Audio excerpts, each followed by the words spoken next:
En este primer teórico vamos a hablar en principio de las relaciones que se establecen entre música y lenguaje, dado que nuestra materia se llama Introducción al lenguaje musical. El epígrafe con el que se abre uno de los artículos que constan en la bibliografía pertenece a un cuento de Borges que se llama El fin y nos va a ayudar para ilustrar una de las características principales del lenguaje musical.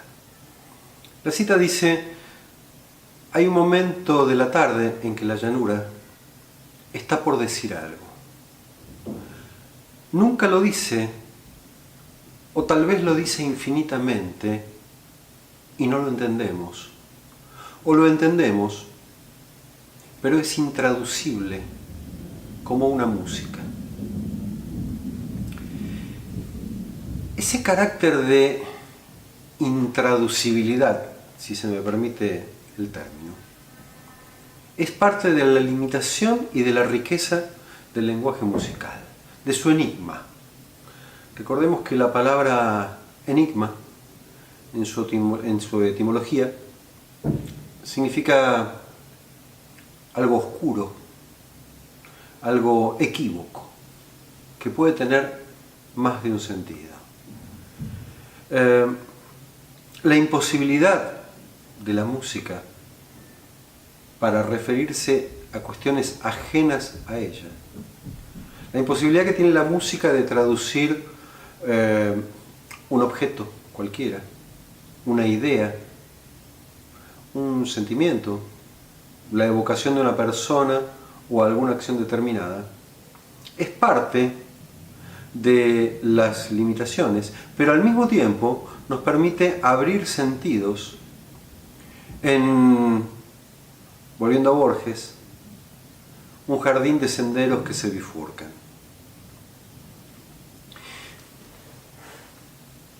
Hay algo que nos va a permitir pensar un poco la genealogía de todo esto.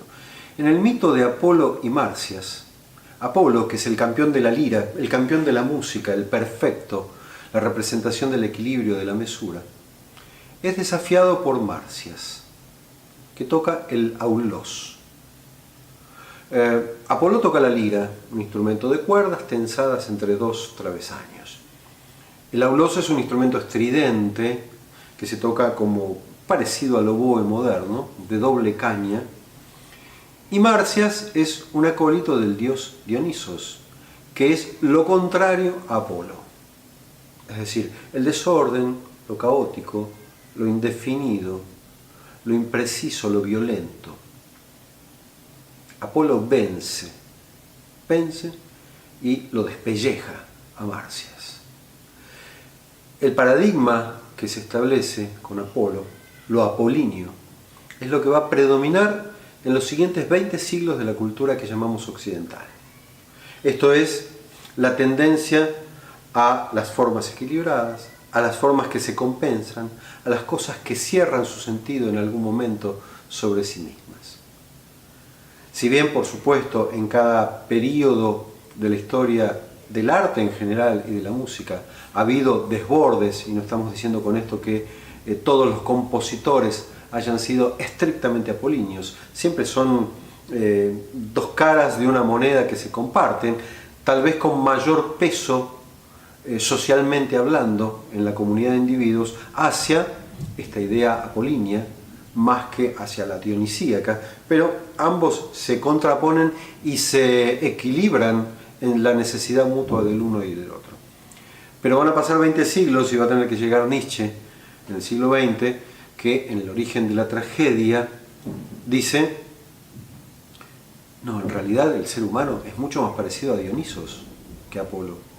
Apolo es el ser humano domesticado, el que ha establecido reglas de convivencias, pero si no tuviéramos esas reglas de convivencias, seríamos mucho más caóticos entre nosotros, todo sería mucho más desordenado. Y en algún momento dice: tenemos el arte para no sucumbir a la verdad. Esa verdad es dionisíaca, es un magma oscuro, bullente, que está en el fondo de la humanidad, del ser humano. Traemos a colación esto porque nos preguntamos qué tan opuestos pueden ser los usos de la música y sus interpretaciones. ¿Para qué sirve la música? ¿Para exaltar las pasiones o para elevar los espíritus? ¿Para propiciar la libre determinación de los individuos o para domesticar nuestros impulsos? ¿Sirve para incentivar las individualidades o propender al bien común como pretendía Platón en la República? Tenemos música para casi todo y en todas partes.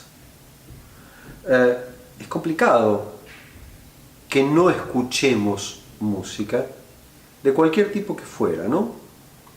La manipulación comercial, la industria cultural, y no solamente aquella de la llamada música comercial o música de entretenimiento, sino también aplicada a esas músicas que supuestamente son las que elevan los espíritus, lo que llamamos habitualmente música clásica, ha hecho que por momentos operemos como anestesiados frente a la música. Es la hipótesis que Pascal Quignard, un filósofo y escritor francés actual, elabora en su libro El odio a la música. Él dice que la civilización occidental odia la música porque inunda todos los espacios posibles con ella y por lo tanto le quita su carácter aurático, la posibilidad de una relación íntima que podamos establecer con ella. Hoy por hoy tenemos toda la música a disposición, en la calle y en el hogar. En el teléfono tenemos 5.000 canciones. Spotify se ha convertido en una especie de Aleph borgiano. Borges siempre vuelve una y otra vez y nos ofrece todo al mismo tiempo. Por lo tanto, de algún modo anula nuestra posibilidad de elegir. A eso se refiere Quignard. De determinada manera lo que está diciendo es: invadidos como estamos por la música, ya no somos nosotros quienes la elegimos, sino que somos elegidos por la música. En cualquier caso, y ahora sí, vamos a pensar por qué vamos a considerar la música como un lenguaje. Vamos a tomar la definición del lingüista ruso Yuri Lotman, que dice: llama lenguaje a cualquier sistema organizado de signos que sirve para la comunicación entre individuos. Entendemos también por lenguaje cualquier manifestación articulada en el tiempo con algún grado de discursividad. Por lo tanto, podemos pensar que la música tiene esas características.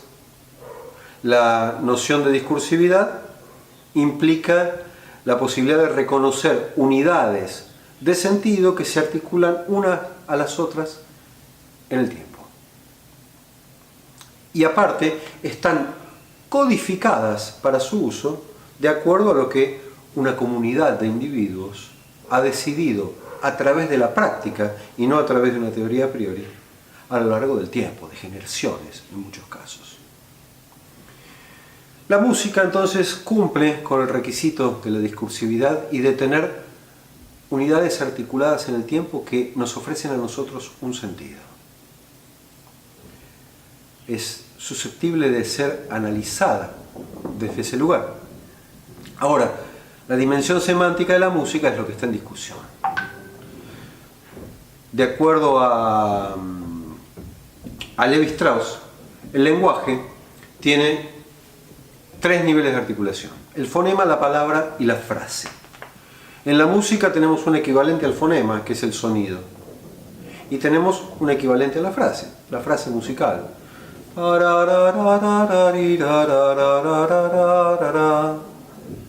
Pero no tenemos palabras, porque la palabra presupone la existencia de un vocabulario, y un vocabulario es una colección de términos con un sentido fijo. Si yo digo mesa, cada uno de nosotros va a estar pensando en una mesa posible.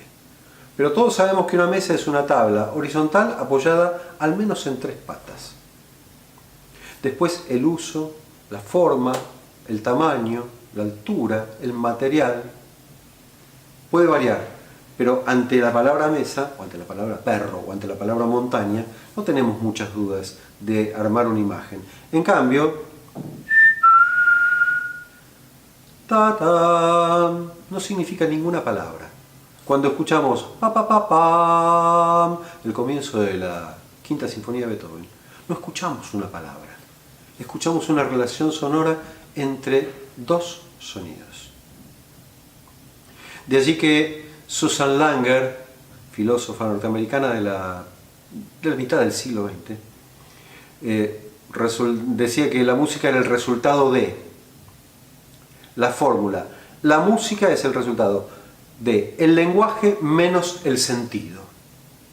En términos semióticos, puro significante, sin significado. Tenemos entonces, pues, un lenguaje que no refiere a ningún acontecimiento u objeto externo a sí mismo, pero es un acontecimiento en sí. Tomamos como punto de partida en nuestra cátedra para el desarrollo de la idea del análisis de la música las investigaciones que el musicólogo norteamericano Leonard Meyer llevó a cabo en los años 50 y que volcó en un libro famoso, célebre, todavía vigente, Emotion and Meaning in Music, emoción y significado en la música. Hay edición inglesa y edición en castellano. Meyer dice que la percepción atribuye significado a aquello que escucha ante la resolución, desplazamiento o frustración de las expectativas del oyente frente a lo que está escuchando. Para esto, dice Meyer, es necesario conocer el código, conocer el estilo. Si yo traigo a una persona que vive en la estepa rusa o traigo a un habitante del Congo y lo llevo a Santiago del Estero y los hago escuchar una chacarera, probablemente se entusiasmen, pero no saben cómo es una chacarera, no saben cómo es la coreografía, no saben que en tal momento va a venir el zapateo y en tal momento va a venir el floreo, cosas que sí saben los santiagueños que están tocando. Y a la inversa, si llevamos un santiagueño a la ópera de Pekín, o voy yo a la ópera de Pekín, vamos a perder un montón de significados allí. Y no voy a saber qué es lo que debo esperar y qué no. Por lo tanto, no voy a tener mucha frustración, salvo que me aburra mucho o que me excite mucho lo que estoy escuchando. Esto, ahora hacemos un paréntesis.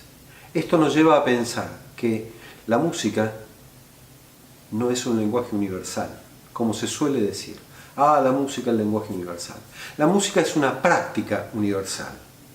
Pero en tanto y cuanto está codificada culturalmente su uso y su práctica, y su recepción, por lo tanto, no pasa lo mismo con un habitante de la isla de Pascua que escucha la música propia de allí, que un habitante de Tanzania que escucha la música propia de allí. Son culturas diferentes, son apropiaciones diferentes, son códigos diferentes. Ahora es una práctica común. Se practica música acá, se practica música allá. Pero hay que estar imbuido del código para entender y para entrar en el juego de las expectativas que plantea Meyer. Meyer usa dos categorías, dos herramientas teóricas para probar sus hipótesis. La primera es la teoría de la Gestalt, que es una teoría que proviene del campo de la investigación psicológica y que se desarrolla, se investiga en las primeras décadas del siglo XX, tanto en Alemania como en Estados Unidos, y que investiga los mecanismos perceptivos que tenemos para apropiarnos del mundo, de la realidad, visualmente. En términos artísticos va a ser Rudolf Arnheim quien desarrolle, aplique a la percepción visual del arte las reglas que elabora la teoría de la Gestalt, que básicamente tienen una primordial, y que es, percibimos todo contextualmente, figura y fondo. Todo lo que vemos es una jerarquización de algo por sobre el todo. Percibimos el mundo primariamente de manera binaria. O sea, tendemos a dividir las cosas en grandes y pequeñas. Después ponemos las medianas, después ponemos mayores gradaciones. Pero en principio nuestra primera percepción de agrupar cosas es las oscuras, las claras, las altas, las bajas, las pesadas, las livianas. La ley de la contigüidad, que dice que las cosas cercanas, tendemos a agruparlas. O tendemos a agrupar, de acuerdo a la ley de similitud, las cosas parecidas. Por ejemplo, si yo tengo una figura de un triángulo acá, una acá y un cuadrado, tiendo a percibir estas tres como una sola cosa, una configuración, y esta otra. Ahora, supongamos que tenemos un triángulo y un cuadrado, un triángulo y un cuadrado. Acá chocan entre sí las leyes, porque la ley de la similitud me dice triángulo más triángulo, pero la ley de la contigüidad me dice triángulo más cuadrado, triángulo más cuadrado. A veces las leyes se superponen y suman su significado y a veces entran en colisión, son divergentes. En cualquier caso, solemos jerarquizar, y así es como escuchamos también. No escuchamos un sonido más un sonido más un sonido, escuchamos configuraciones de sonidos. Y frente a esas configuraciones aplicamos las nociones de agrupamiento, jerarquización y normalización, que son términos que iremos viendo a medida que vayamos desarrollando la materia. Por otra parte, la otra herramienta teórica que usa Meyer es la teoría de la información, que se desarrolla durante la Segunda Guerra Mundial, como una manera de decodificar los mensajes en clave del enemigo. La teoría de la información trabaja con dos términos muy importantes, que son redundancia y entropía. La redundancia es la cantidad de información que tiene un mensaje que se repite a lo largo de él mismo. Y la entropía es el grado de desorden que tiene ese mensaje. En tanto más redundante es un mensaje, menos información traslada. Y es, si se quiere, menos interesante. Cuanto más desorden hay en ese mensaje, nuestra atención tiene que estar más prendida de lo que va ocurriendo. Bueno, en música también vamos a ver que hay músicas que tienen un alto grado de redundancia, un alto grado de entropía, y la mayoría que mezcla estas dos cosas en mayor o menor medida, de acuerdo al estilo, de acuerdo al compositor, de acuerdo a la época. Una última noción que va a transcurrir a lo largo de la cursada es la de tensión y reposo. Percibimos los momentos de apertura de un discurso como un momento de tensión porque generan una expectativa en nosotros.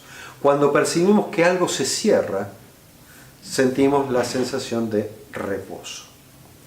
Ese vaivén dialéctico entre momentos en que estamos esperando que ocurra algo y ese algo ocurre o no, es parte del atractivo y el enigma, para volver al comienzo, de la música.